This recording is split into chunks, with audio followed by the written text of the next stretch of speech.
My fellow American, though the seasons of men have long passed me by, the cause of liberty, the republic for which we stood, still draws me forth. And so I speak once more, not with the breath of life, but with the breath of reason, forged in the fires of our founding. I have witnessed, from this distant perch beyond time, the burden placed upon the shoulders of your president, he who now holds the same office I first bore.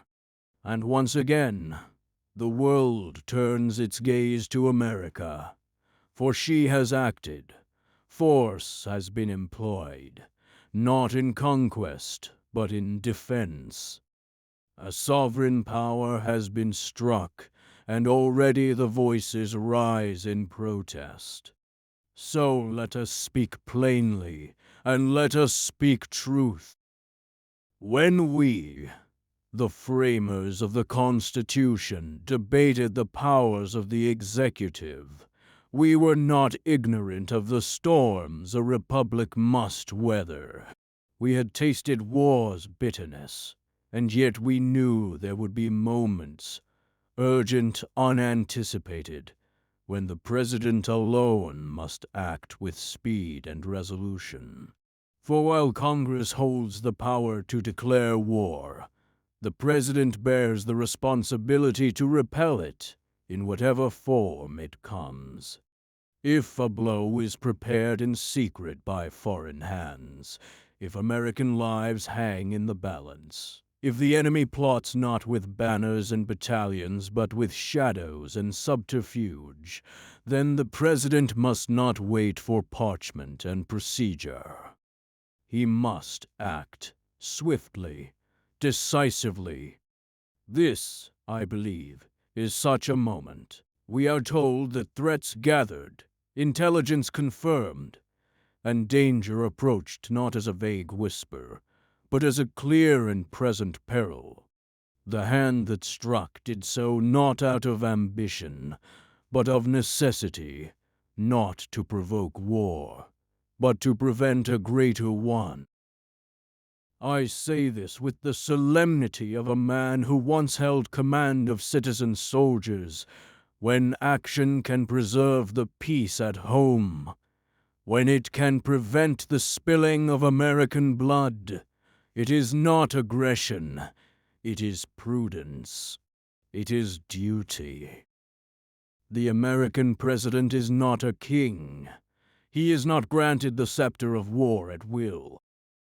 But neither is he a bystander, bound to inaction while threats coalesce beyond our borders. There are those who say, "Let Congress decide." I ask them, what if Congress tarries and the hour strikes? What if the threat arrives in the night while debate still rages in the day? Will the president be judged more harshly for acting or for failing to act, should innocent lives be lost? We must not allow ideal forms of governance to paralyze necessary functions. The world does not wait for our resolutions. The enemy does not pause for our procedures. And yet, this I say with equal force, the president who acts must do so with gravity. Not out of pride, not out of vanity, but out of deep reflection. He must inform the people, respect the Congress, and explain his reasons not in riddles but in clarity. If the action taken by your current president was indeed to forestall a greater harm, then I say, let us judge him not by our discomfort with war, but by the lives he may have spared. Let it not be forgotten. Restraint is a virtue, but so too is resolve. To lead a nation is to bear the weight of peace and war alike.